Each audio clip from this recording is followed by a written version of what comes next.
with me to getting $1,000 sew-in. Yes, I said it, $1,000. Was it worth it though? Let's get into it. So we just wrapped up a whole conversation about natural hair, and now there is another conversation happening about $900 sew-in. And so I wanted to use that to talk a little bit about the advantages, mainly the business and monetary advantages of convincing a whole group of people that what they have isn't enough. People keep saying that Black women spend the most money on their hair, but I worked within the hair industry behind the chair for over a decade, and I am here to tell you that cannot be further from reality. The real discussion is, why do Black cosmetologists feel pressured into keeping their prices super duper low? Meanwhile, their ethnic groups in hair salons start sometimes at $1,200 for hair color, and $4,000 has always been the price for hair extensions. This is normal in their hair salons. This is not overpriced. So the question is, why is the conversation always about Black women, when I know for a fact Black women do not spend the most in the hair industry? This is the debate that everyone keeps repeating. I really want to talk about the economic factor of this natural hair conversation. Hi, my name is Jax, and I just wrote a Substack article called "Protective Styles Aren't Protecting You, They're Protecting a $10 billion industry built on Black women's self-hatred." They've socially engineered Black hair to be seen as a burden by Black people, and then sold us solutions to take care of that problem, and the solutions are also killing us and other women around the world. Black women spend on average an estimated $7.5 billion on hair care products every single year. This is 9 times more than any other ethnic group. We represent 11% of the beauty spending market, despite only being around 14% of the population. And again, everybody likes to talk about this as if it is like some type of badge of honor. But the truth of the matter is, Black women are just the group of women that spend money the fastest without thinking. It's not that other races of women aren't buying hair products. They are, but they're only buying their products when they run out. It doesn't matter. You can still have a whole closet full of hair products. If a celebrity drops a product, you're going to go buy it, and you're going to go buy the whole line. And you know what else you're going to do? You're going to file a dispute. You're going to do a chargeback. You're going to take the products back. You're going to be in a line at Walmart doing returns. This is the part that we always forget, because y'all read one piece of the study. You read the part of the study that says Black women spend a lot of money, but go down a little further. And after they spend that money, go see what they do after. They go get that money back. So it doesn't matter, because the money that you put into the industry, it comes right back out. That's why all of these brands that y'all are like, oh, these are Black hair care brands, most of them have been discontinued, because the truth of the matter is, most Black hair brands cannot withstand the test of time, because Black women are going to go buy other hair products. It's not because, oh, Black people are being manipulated so much. Nobody has to be manipulated. There are people like me telling you what to do 24/7.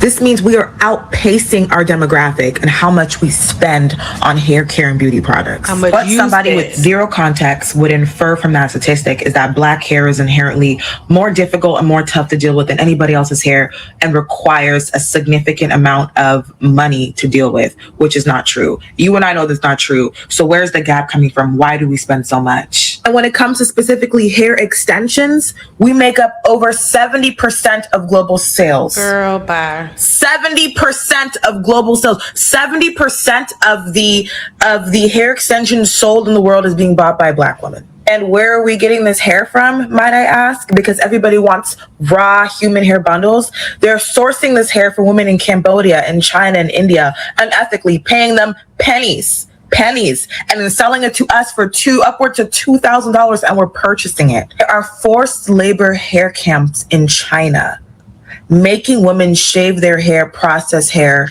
Now, Yes, absolutely. These things are true. That's why you have to source where you're getting the hair from. So if you're buying your hair from Amazon and different places like that, absolutely. But for one, and I'll put some up here on the screen, there are so many different brands that have been out way longer. Hair shops that are full from wall to wall with wigs and bundles. These bundles and their wigs start at $4,000. Another thing that people don't think about is who actually controls the hair industry, who actually controls wigs and all of the things. The global wig and hair extension industry is worth billions. But the majority of the manufacturing and distribution is outside of the Black community.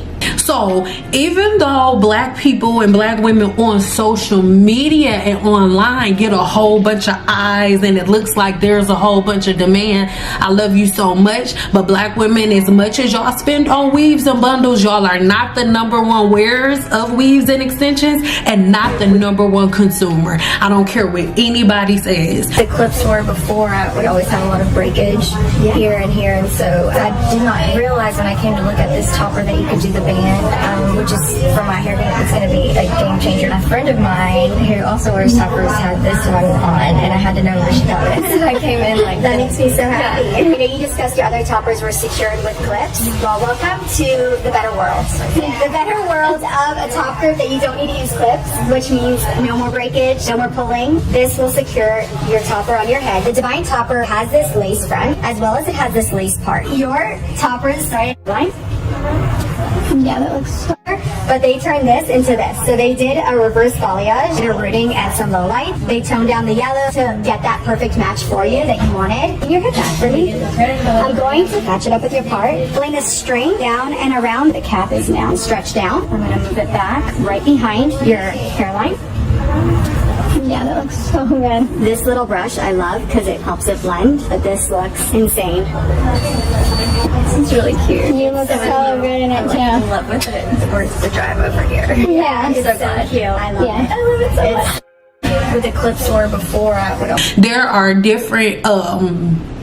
are different websites, and I'll put some of them up here on YouTube. Certain wig makers that are on YouTube, their wigs start at $5,000 and they stay sold out.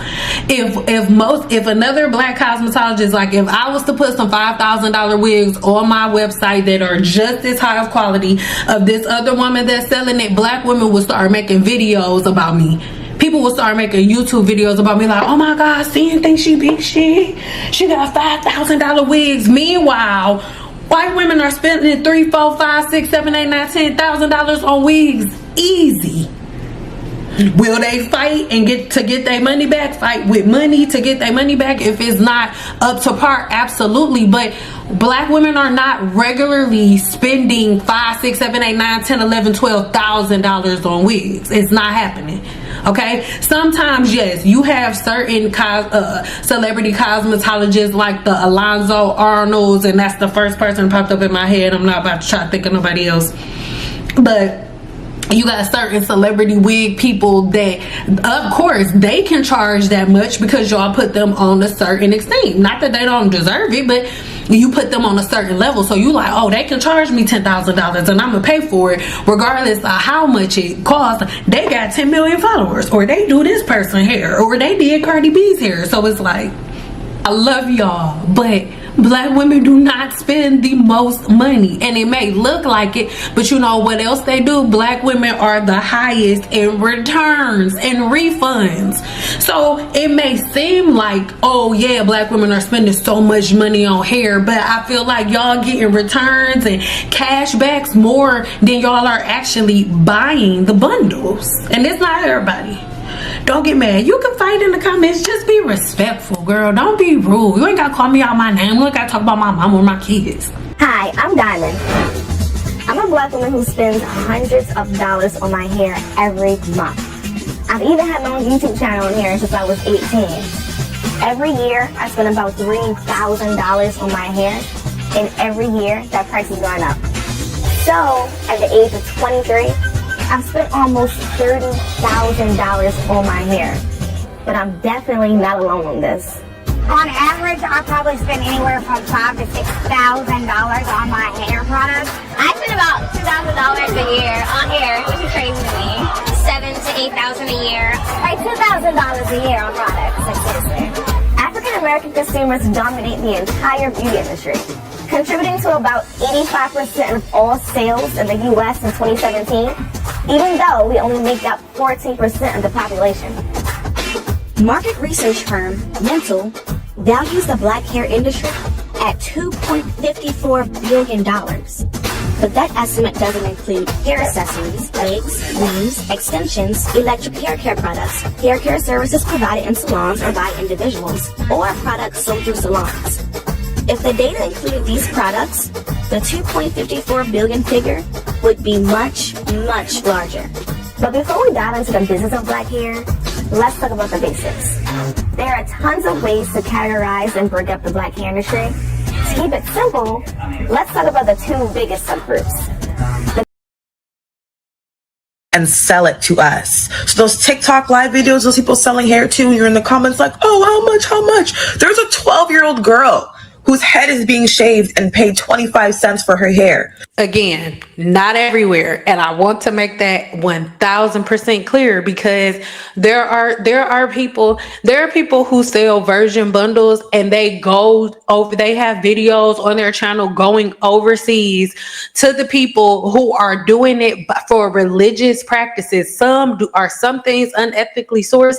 Yes, hell, the majority of the food that y'all are getting from the grocery store is unethically sourced. 1000%. A lot of the food that you guys are eating every day was picked by a child that's being forced into labor. So, hey. So we can come here and do baddie on Saturday in the club. It is an illicit trade market where federal enforcement agents are seizing hair at customs checkpoints because it's that bad. There is a lot of harm going on in the world right now where Black people are not the main perpetuators and not involved. But because of these statistics, over 70% of hair extensions in the world are purchased by Black women. We are complicit. We are complicit in slavery because we hate ourselves. So why? Why do we spend 7 times more than other women on beauty and hair care? Why do we need 70% of the human hair sold? The answer is that we don't. Okay? And I do not believe, now you can argue with your bald-headed uncle, okay? I do not believe that our hair is 7 times harder to take care of than other women. It's definitely now, we've already beat self-hate and mental conditioning over the head a lot, okay? So I decided that I wanted to tackle it from a different angle in this video, because it's time that we talk about how just having weaves and wigs isn't enough for a lot of people. It's about having expensive weaves and wigs. That is what really counts. And so this shifts us out of the realm of assimilation or conditioning or conforming, and shifts us into the realm of socioeconomic status signaling. For some people, their weave is just as important as their Chanel bag. If you say la vie d'un pour Chanel, yeah, d'un pour Chanel. People keep repeating the same statistic that Black women spend the most money in hair care, but most of the people who are throwing this statistic out there are people who have never actually worked behind the chair or really deep in the hair industry. Because if you did, you would not say that. And moreover, they definitely do not understand how pricing works in the hair industry. The real price comparison. So let's talk numbers. For typical hair services, when we're talking about Black women, and I don't know if you know this, but I'm a Black woman too, so you can get offended if you want to, but I can talk about myself and my people. This is the typical price list in a African American salon or in a Black salon, right? Standard right now, like a silk press, and I'm gonna do what we call like a cheap hair salon on the cheaper side, and then to the more expensive, right? So when we're talking about a silk press, for an example, your prices will range anywhere from about $35 to about $250 on a more higher end, right, for a silk press or a shampoo and a blowout. When we're talking about an install, right, that's a sew-in, you are gonna range anywhere between $50 for your little hood beauty shop to anywhere up to like $400 and even sometimes $1,200 when we're talking about a high end. But that's for your more so like celebrity type of hairstylist. They like this sew-in $1,600, maybe even $2,000, right? But remember, this is starting, we going from $50 to $1,500, $2,000. But if we're really being real, the real reality is for a silk press, I'm gonna put it around like $85. That's about standard. And then when we're moving, like I said, then we're moving on to sew-ins. Standard is anywhere from about It is just as important as their Prada boots. Okay. At first I was like, I'm not even gonna go in depth about this, but actually I am, because I have time today. I feel like this is what's wrong with our community. Why do we feel like a wig is a status symbol? Quickly. Actually, I know why. We feel like wigs and weaves are status symbols because people on Instagram wear them, and that's what we think success is. And I'm here to tell you that's not the pinnacle of success. That is not the only form of success. The issue is that us, if you get what I'm trying to catch, we associate money with being flashy. We associate money with being on the internet, when money can come in different forms. There's businesswomen that have money, there's lawyers, there's doctors, and it's not tied to a wig, pumpkin. It isn't. And beyond that, you think that a wig costs money? Girl, go get your real hair maintenance. Go get your real hair colored. Go get your real hair done on a regular basis. That's money. So yeah, we need to be freed from the shackles of believing that if we show up in our natural self, that means that we're poor. But if we can afford all. But see, this is the thing. And we always want to say, oh, conditioning and white man, BS. Because the thing is this, before Love and Hip Hop, I blame Love and Hip Hop. And the reason that I'm saying I blame Love and Hip Hop is because it was around the time of Love and Hip Hop that professional cosmetologists started to do a whole lot of the celebrities' hair, and you could see it. It's always happened, right? It's always been happening.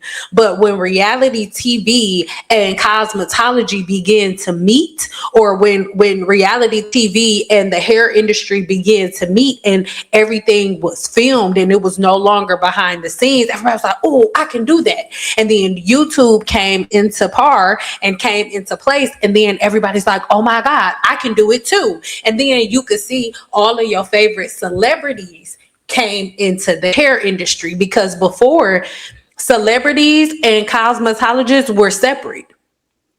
Celebrities went to pay hairstylists. Now celebrities are the hairstylists. Before, we had Kim Kimble, right? And Kim Kimble, she was one of, and I'm just using her as an example. She was one of the people she was doing everybody's hair. She was doing all of the celebrities' hair. She was giving them the most bomb weaves ever. Like, that was the thing. And you didn't know what she was doing unless you went, and she wasn't filming every little thing. But when reality TV came in, everybody's like, oh, she's just like me. She can do it. I can do it too. And then it became a status symbol. You know why? Because all of your favorite celebrities on TV, they all start selling hair. And they all start selling bundles, and they all start doing promo, right? Because now the cosmetologists are working with the people on Love and Hip Hop and working with the people on these shows. And they like, hey, let me promote my hairstylist. My hairstylist is selling these bundles. So everybody wanted to be like the girls on the reality TV shows, just like everybody want to be like Cardi B and Meg Thee Stallion now. And nothing's changed, right? And so you like, oh, they're wearing wigs. I'm going to wear wigs like them too. And here you go. It's very simple. All these extensions and all these extra things, that means you have money. That's a no. Because let's be real, for a lot of these people, those $1,000 plus installs are not about looks. Okay, it's not about the look. And hold on, let me explain why. Now let's sit back and really think about it. Let's deep it, as the folks across the pond would say, innit? This $1,000 is not going towards convincing anyone that that is their hair. That $1,000 is not going towards making. I'm fast forward this a little bit, but what I want y'all to understand is like when women come in to get weaves and extensions, yes, there are women who don't love themselves, who don't love the way that they look and all of the things. But I don't know I've never had a client that came to book me and after a consultation, they're like, oh, well, I want to wear my hair like this because I don't like myself, or I want to wear my hair like this because I don't like the way that my hair looks. No, I live in Las Vegas, Nevada, and in the summertime, it's over 100 degrees outside. And most women they don't have the time. My clients were lawyers and doctors, they were dentists and all types of things, athletes, all types of things, strippers. I love me a stripper, okay, they're great tippers. But when they were in Vegas, they didn't want their hair out, and most of their hair was longer than the actual weaves that I was putting in their hair. So to say that women are only getting weaves because they don't like themselves and things of that nature, the only group of people who say that across social media are other Black women. When my daughter and my son were going to school and their teachers, almost all of their teachers were white, and we used to talk about their clip-ins and all of the things, they micro-link fusions, they tape-in hair extensions. None of them are ashamed of it. None of them tell each other that they're only getting it because they're ashamed of themselves or anything. But if a Black woman wants to get extensions, it's not the outside world that's like, oh, she don't love herself, but other Black women. I'm sorry, the fight is coming from inside of the house, okay? From inside of the house, not the outside. A lot of you guys are so dishonest about this natural hair conversation. You really, really are. Because you are of the same demographic who select friends based off of the kind of weave and wigs that you wear. Because it's almost like an indicator of one's pocket. Because in subtle ways, not so subtle ways to some of us, it proves that someone is of some kind of imaginary Black class. Yeah, we all know the game that some of you guys play. You guys surround yourself with certain people because they look a certain way, because it brings in a certain demographic of boys, men to you guys, because that's who you desire to be exposed to and be chosen by. So no, you do not need to be coddled about loving yourself, because at a certain age and stage in life, you need to grow up and get over it. Girl, you look like what you look like in the mirror. Your genealogy is just what it is. Fight God and not other people, because you guys have in the past, just like the boys who had been insulting you guys online over a period of time, have also inflicted pain on other people who were going through the process and journey of having their hair out. Mm-hmm. For a demographic that's so concerned about what they look like, you tone police other people in the ways that they express themselves, because this is what this demographic is like. Let's not pretend and try and, coddle them or shelter them. No. This is a very classist group of Black people. Hello. We all know that. So whilst they have been inflicting violence on people more ways than one, now they've in some way become an underclass in the conversation about hair. We should maintain the order because of what? Why? And if you think about it, people use many things: watches for the men, bags, jewelry for the men and the women, to signal to and attract the partners and the friends that they want in a similar tax bracket. Okay? So is it so far-fetched that a weave could also be in that bucket? Because people feel good about paying $900 for a sew-in, and stylists feel even better being able to charge $900 for a sew-in. And I have seen nothing but smiles, okay, in those videos with the clients in the chairs, and heard nothing but justifications for the prices for those that really, really are willing to spend that money.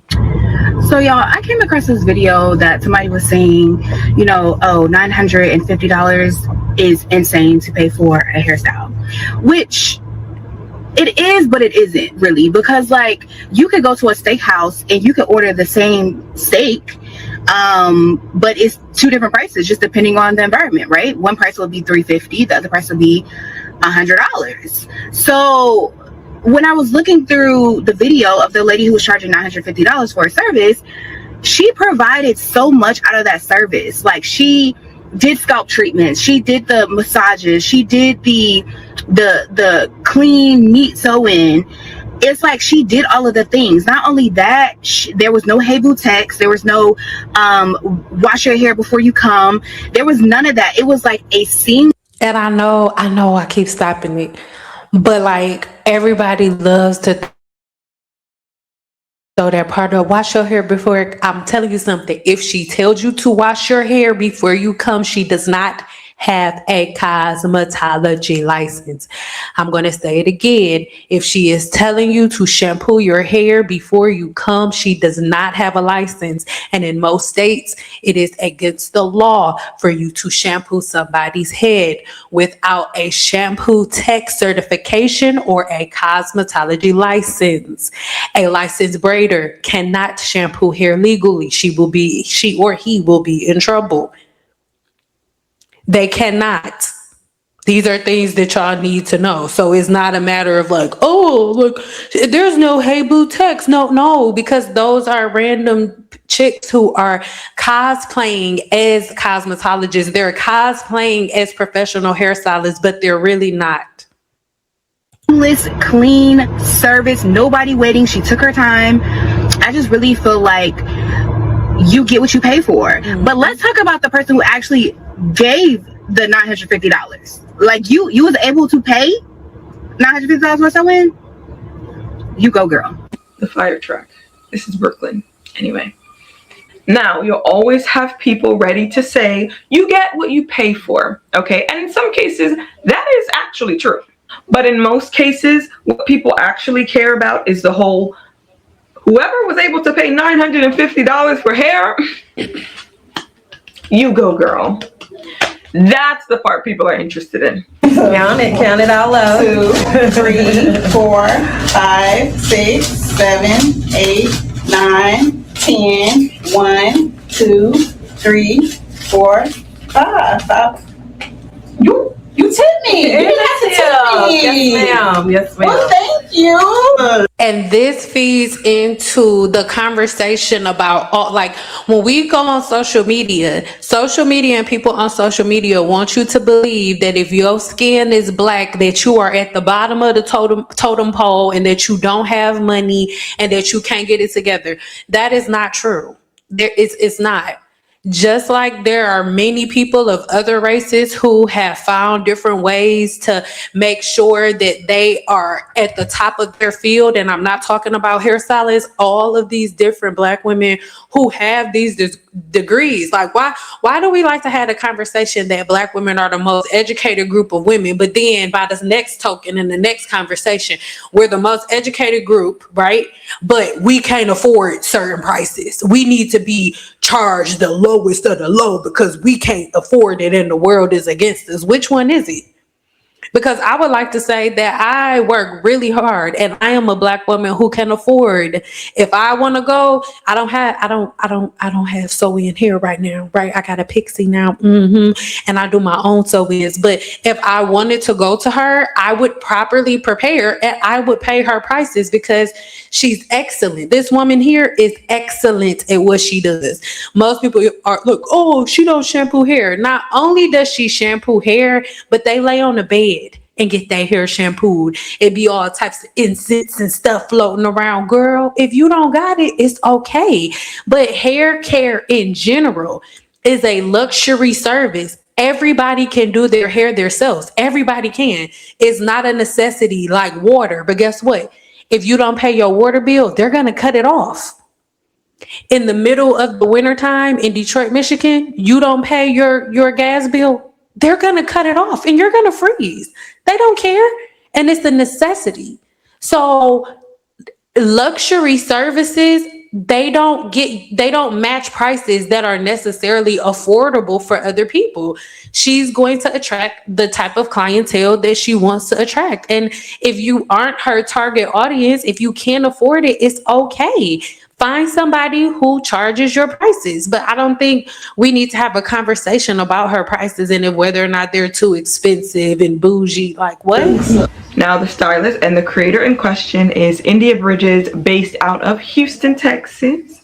And she decided to respond to all of the discourse around her prices. I think we are forgetting hair is a luxury. Hello. If you cannot afford to sit in a Just salon or pay for someone's services, you simply do your hair yourself. Do it yourself. And that's the thing. Shit. It's not about what you like, because I'm not your stylist. The only people I care about what they like is the ones that sit in my chair. Hello. My last post on how much I made, it was to show beauty professionals stop being overworked and underpaid and stop worrying about who won't, because there's somebody who will. So if I'm simply not the stylist for you and my prices are insane, that's cool.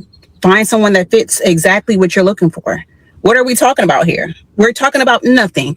I literally just said that, and Paul, sis brows are everything, but I literally just said that. Just go to somebody else. So this moves me on to beauty professionals. Regardless of what somebody else won't do due to their budget or what they prioritize or what they think is important, what they don't think is important, or what they value, they will pay you your worth and more. Not only did that client pay me, she tipped my assistant, and she also caught a flight to sit in my chair. Y'all are letting clients tell you what you should charge based on what they are willing to spend, letting clients run your business. If you have rules. And I'm sorry to keep cutting it off, but she needs to open up her own church. This is what I'm talking about. Like, there are people who can't afford you and there are people who can. Like, I'm not bookable online by anybody except for people who can afford me. Hello.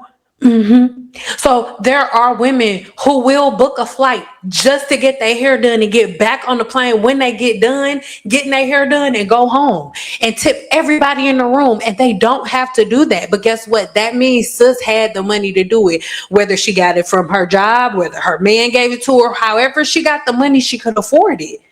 And her customers are return clients. So everybody else on the outside world can have things to say, but the women who pay her all that money, they know that it's more than worth it because they come back over and over and over again. So, baby, in place, keep those rules in place. If you have a boundary, set that boundary, set that tone for your business. Keep in mind that some people enjoy motels, some people enjoy hotels. There's a bed in both. You can rest in both. Girl. Some people like economy, some people like first class. We're all getting to the same destination, but different experience. I don't think I have to break this down. Now, as she said, weaves, sew-ins are a luxury, okay? And so there are people that are willing to pay luxury prices. Motels versus hotels, okay? Now, I do believe that weaves and wigs are a luxury, okay? Now, hold on. Let me tell you something. Let me actually read the definition of luxury that I am going off of. A luxury, which means an inessential, desirable item, which is expensive or difficult to obtain. Keyword for me, okay, is inessential. Now, all of this discourse between women going back and forth about these prices make it very clear to me that there's a lot of women that do not see wigs, weaves as something that is luxury and only for those that can afford it. Many see it as something that is essential and they need affordable access to. And to me, I just can't help to think about the fact that most status symbols are desired by the haves and the have-nots.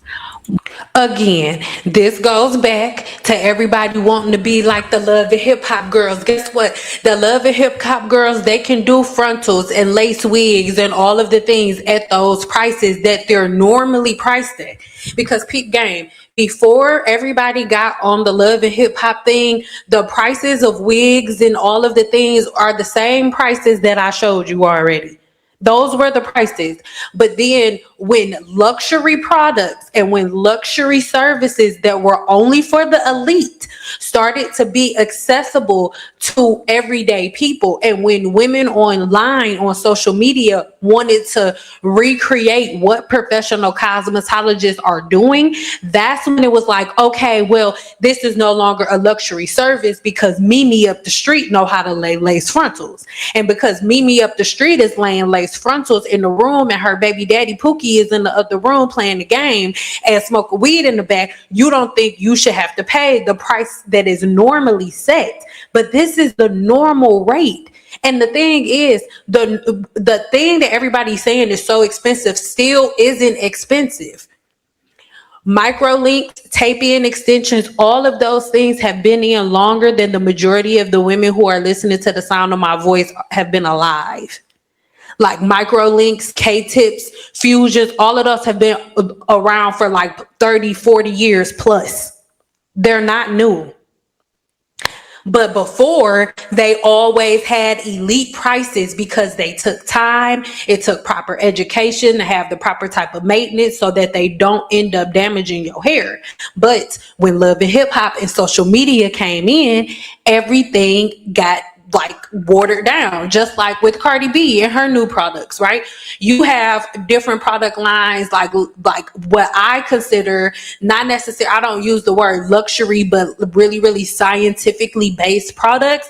They would be on the level of what most people would call expensive. But when we talk about a professional cosmetologist, we're used to spending money on hair products. Like that's normal for us because we're professionals. But when everybody else is like, oh, Team Natural, I could do it myself. Now the things that are not necessities, but scientifically proven formulations are like, oh, this is $12.